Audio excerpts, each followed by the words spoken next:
اور اس کی زندگی کا ایک حصہ انفرادی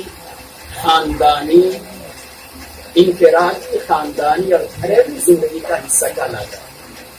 عام طور پر کسی بھی شخصیت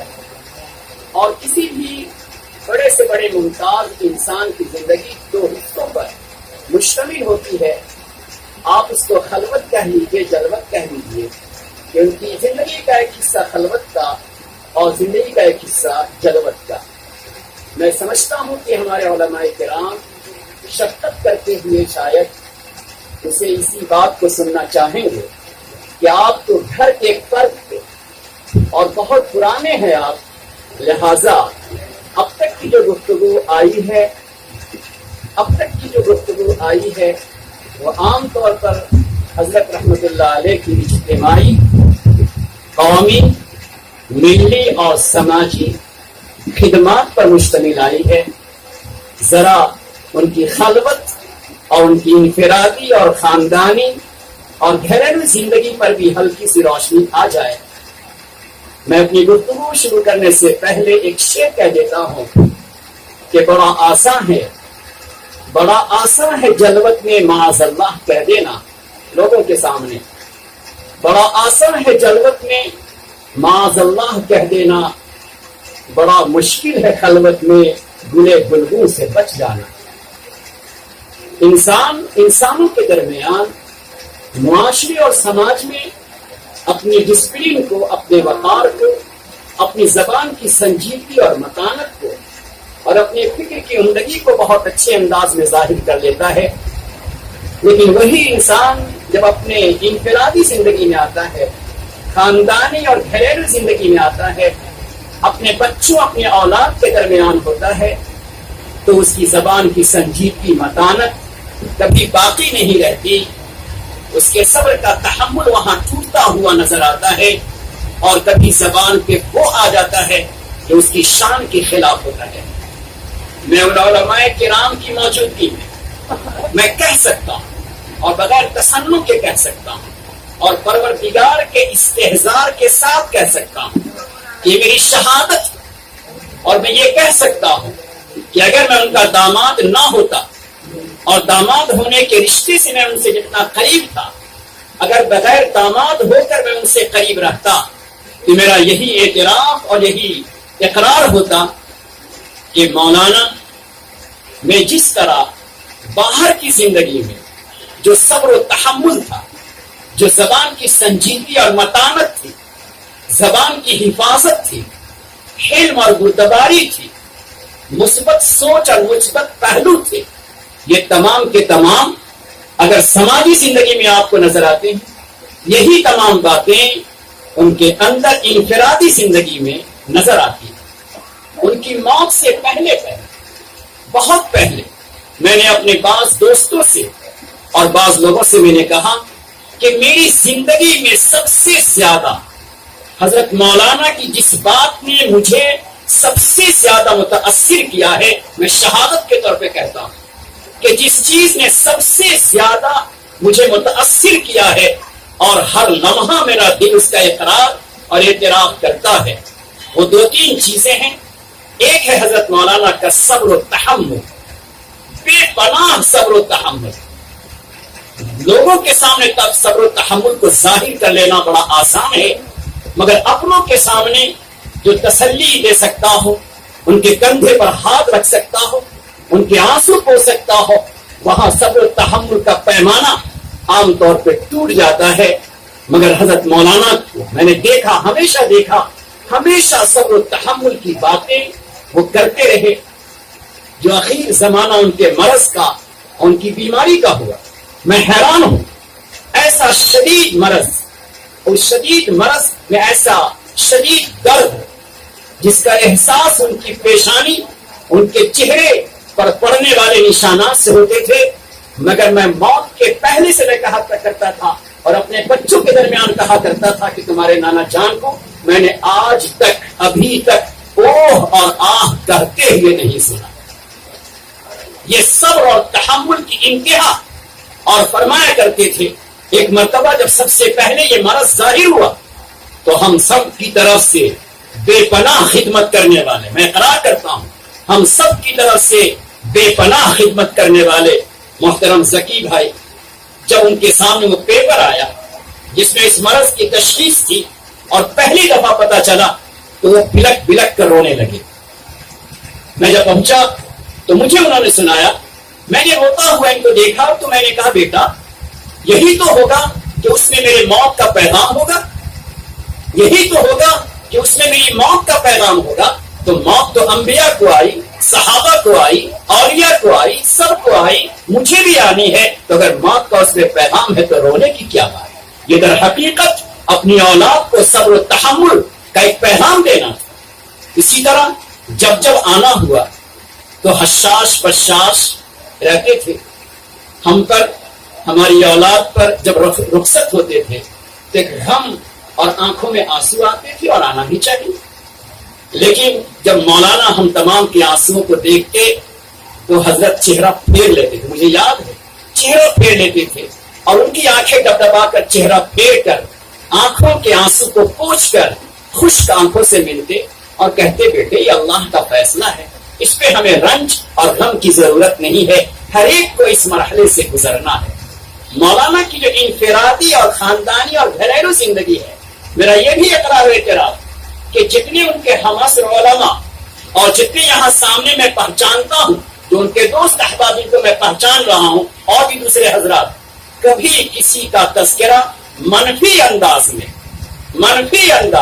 اس کے عیب کے انداز میں نہیں کیا، بلکہ میں کہہ سکتا ہوں کہ بہت سارے علماء گزرے ہیں، محدثین گزرے ہیں، امام بخاری گزرے ہیں، امام نسائی گزرے ہیں، بہت سارے محدثین علماء مشائخ اور بڑے بڑے علماء گزرے ہیں. بہت سارے ایسے ہیں جو ابتلا، آزمائش اور امتحان کے دور سے گزرے. اگر ہمارے حضرت مولانا بھی کچھ امتحان کے دور سے گزرے یہ کوئی نئی سی بات نہیں ہے، مگر ایسے موقع پر بھی ہم نے کبھی ان کی زبان سے شکوہ، شکایت اور عیب جوئی کے کلمات میں نے نہیں سنے. جب دل بہت زخمی ہوا، کسی معاملے میں بہت زخمی ہوا، تو ایک ہاتھ لفظ انہوں نے کہہ دیا ہوگا. میرے دوستو، میں مولانا کے اس خوبی اور کی شہادت دیتے ہوئے در حقیقت پیچھے بیٹھے ہوئے ہمارے طلبہ اور اپنے دوست احباب کو پیغام دینا چاہتا ہوں کہ مولانا کی زندگی پر اس طرح کے پروگرام ہونے کا ایک بڑا مقصد یہ ہے کہ خود ہماری زندگی میں صبر و تحمل کا پیمانہ اس طرح سے آئے کہ وہ صبر و تحمل کا پیمانہ ٹوٹنے نہ پائے، صبر تحمل کا پیمانہ چھلکنے نہ پائے، بلکہ حالات اور مصیبتیں چاہے جسمانی ہو چاہے ذہنی اور قلبی ہو، ان تمام چیزوں کو اللہ کی طرف سے سمجھتے ہوئے اگر ہم صبر کریں گے تو اللہ رب العزت ارشاد فرماتے ہیں انما یوفی الصابرون اجرهم بغیر حساب. اور یہی وہ چیز ہے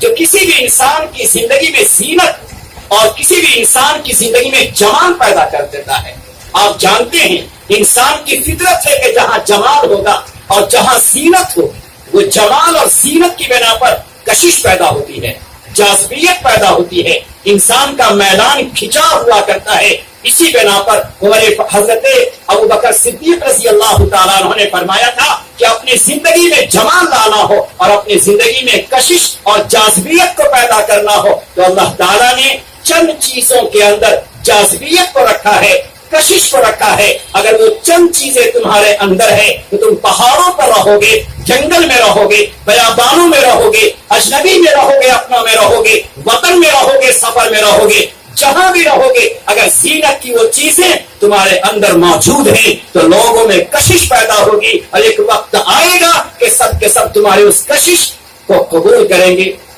ابوبکر صدیق رضی اللہ تعالیٰ فرماتے ہیں سب سے پہلے نمبر کی چیز کہ اللہ نے نعمت کی زینت اللہ نے شکر میں رکھی ہے. جو نعمت اللہ نے ہمیں آپ کو دی ہے، علم کی نعمت ہو، جس طرح کی نعمت اللہ نے عطا فرمائی ہے، نعمت پر انسان شکر ادا کرتا رہے تو اس اللہ کی طرف سے زینت پیدا ہوتی ہے. ابوبکر صدیق رضی اللہ تعالیٰ عنہ کا دوسرا فرمان کہ اللہ تعالیٰ نے مصیبت، بلا، مصیبت، بیماری اور پریشانی، اس کی زینت اللہ نے صبر اور تحمل میں رکھی ہے. اور تیسرے نمبر پہ فرمایا کہ اللہ رب العزت نے احسان کی زینت، احسان شناسی میں رکھی ہے. اگر کسی نے میرے اوپر احسان کیا اس کے احسان کو ہم مانتے ہیں اور اس کے احسان کا انکار نہیں کرتے. ایک وقت آئے گا کہ اللہ تعالیٰ ہماری زندگی میں جمال اور زینت کو پیدا کر دے گا. اور پھر فرمایا ابوبکر صدیق رضی اللہ تعالیٰ عنہ نے کہ اپنی زندگی میں جمال اور حسن کو پیدا کرنے کا ایک چوتھا راستہ یہ ہے کہ تمہارے اندر خوف ہو. اور خوف کی زینت یہ ہے کہ خوف کے تقاضے سے گناہوں سے بچ جاؤ.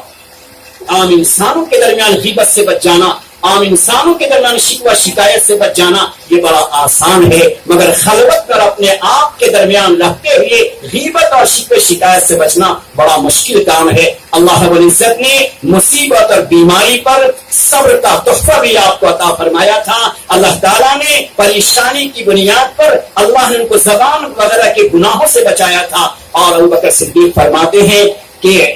طالب علم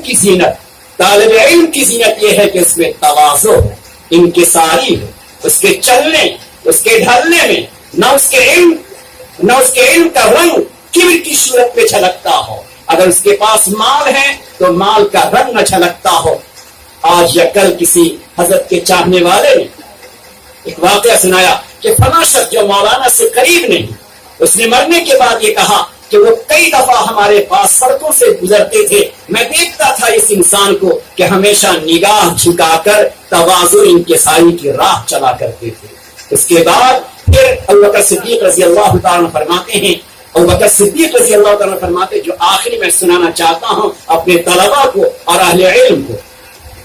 کہ زینت اور جمال جس سے انسان میں کشش پیدا ہوتی ہے, جاذبیت پیدا ہوتی ہے, جس سے انسان کے دلوں میں جگہ پاتا ہے. فرمایا الحلم عند العلم, کہ انسان کے پاس علم آ جائے, علم کے باوجود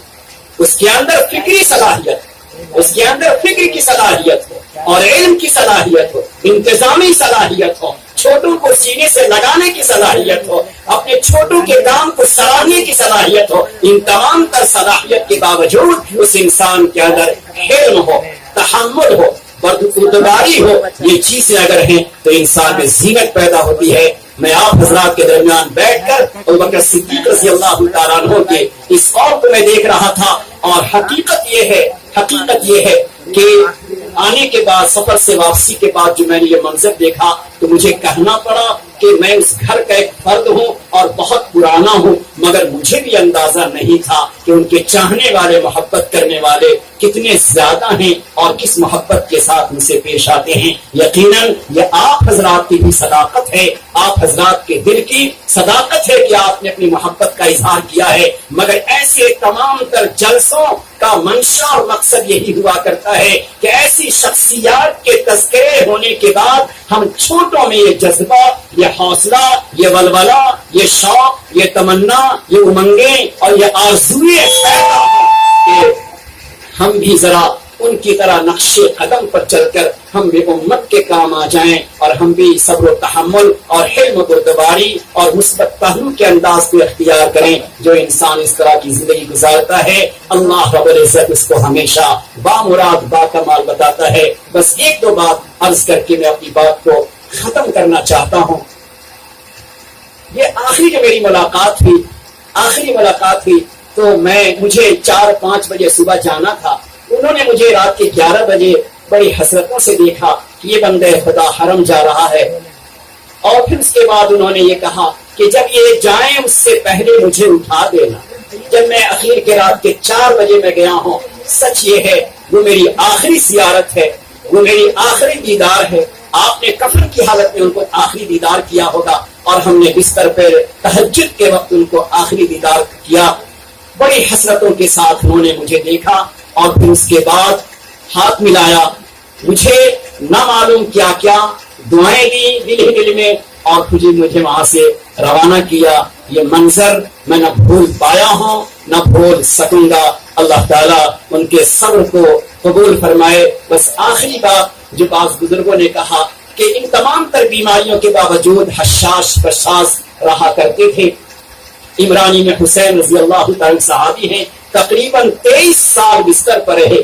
23 سال بستر پر بیمار رہے, اور ہر وقت وہ مطمئن اور چہرہ حشاش اور بشاش رہا کرتا تھا. اس موقع پر کسی نے سوال کر دیا تھا، عمران بن حسین رضی اللہ عنہ نے فرمایا تھا کہ میں جو صبر و تحمل کر رہا ہوں اور اللہ کے اس فیصلے پہ راضی ہوں، تو صبح کے وقتوں میں گھر کے اس کونے سے مجھے سلام کی آواز آتی ہے، جب اس سلام کو میں سنتا ہوں شام تک میرے اندر خوشیاں ہی خوشیاں رہتی ہیں، اور شام ہوتی ہے اس کونے سے میں سلام کی آواز سنتا ہوں۔ اللہ نے صبر کی بنیاد پر اپنے کسی مخلوق کو لگا رکھا ہے، فرشتے کو لگا رکھا ہے جو مجھے سلام کرتا ہے۔ میرے دوستو، میں یہی عرض کرنا چاہتا ہوں کہ ہم بھی دین کے کاموں میں لگے رہیں۔ اللہ نے جس شعبے سے ہمیں جوڑا ہے اس شعبے سے جڑ کر اپنے آپ کو بنائیں، نکھاریں، امت کے کام کریں۔ اللہ تعالی ہمیں آپ کو ان کی زندگی سے عبرت حاصل کرنے کا موقع بھی دے۔ اور آخری بات میں عرض کروں، حضرت جب میں مولانا کی اس آخری لمحے کو دیکھتا ہوں تو حضرت معاذ رضی اللہ تعالیٰ عنہ کی ایک بات یاد آتی ہے۔ حضرت معاذ رضی اللہ تعالیٰ عنہ کا آخری وقت جب چل رہا تھا تو جب گھر کے لوگ پہنچے تو ٹکٹکی باندھ کر دیکھا، انہوں نے ٹکٹکی باندھ کر دیکھا اور ان کے آنکھوں میں آنسو آ گئے اور چہرہ انہوں نے دیوار کی طرف کر لیا۔ یہ منظر تھوڑا سا ملتا جلتا ہے۔ حضرت معاذ سے کسی نے کہا، معاذ کیا بات ہے آپ رونے لگے؟ انہوں نے فرمایا، میں دنیا کے چھوٹنے پر، اپنی جائیداد کے چھوٹنے پر، مکان کے چھوٹنے پر میں نہیں رو رہا ہوں، پروردگار کے پاس جانے کا میرا وقت آ رہا ہے۔ اور حدیث پاک میں ہے کہ اللہ نے کچھ لوگوں کو دائیں ہاتھ میں رکھا تھا اور کچھ لوگوں کو بائیں ہاتھ میں رکھا تھا۔ دائیں لوگوں کو کہا یہ سعید ہیں اور بائیں سے کہا کہ شقی ہیں۔ پتہ نہیں معاذ اللہ کے دائیں ہاتھ میں تھا، سعید ہے کہ شقی ہے مجھے پتہ نہیں۔ اس بنا پر میں اللہ کے سامنے آنسو کے قطرے بہا رہا ہوں۔ میرے دوستو، اس گفتگو کے اخیر میں آپ تمام کو اپنے آپ سے عرض کرنا چاہتا ہوں کہ ہم بھی اپنے اللہ کے سامنے کبھی کبھی آنسو کے چند قطرے بہا لیا کریں۔ میرے اللہ ہمیں شقی میں نہیں، ہمیں بدبخت میں نہیں، بلکہ اللہ تعالی ہمیں سعید اور نیک بخت میں شامل کرے۔ ہو سکتا ہے آنسو کا چھوٹا سا قطرہ اور آنسو کا ٹیپا ہماری مغفرت، نجات کا ذریعہ بن جائے۔ اللہ تعالیٰ تمام حضرات کی آمد کو بہت بہت قبول فرمائے۔ اس سارے علماء کرام کی محبتوں کو اللہ تعالیٰ قبول فرما کر کل میدان قیامت میں اپنی محبتوں کے ذریعے اس کا صلہ اور بدلہ عطا فرمائے۔ اور میرا حق بنتا ہے کہ میں اپنے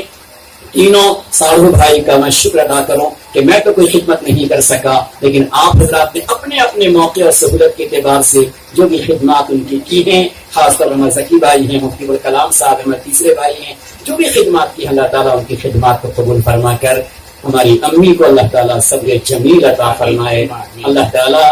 کہا کرتے تھے مولانا کہ یہ جو ہے نا مجھ کو جنت میں لے جائے گا، اپنی اہلیہ کے یہ جو ہے نا مجھے جنت میں لے جائے گا۔ اور ایک دفعہ مجھے کہنے لگے، آپ نے اتنی کتاب دے دی ہے اپنی امی کو، اتنی کتاب پڑھنے کو دے دی ہے کہ 3 بجے سے اٹھتی ہے تو اشراق تک اس کی کتاب ختم ہی نہیں ہوتی۔ بہت ماشاءاللہ ذاکرہ ہیں، شاکرہ ہیں۔ اللہ تعالیٰ قبول فرمائے، اللہ تعالیٰ ان کے درجات کو بلند فرمائے۔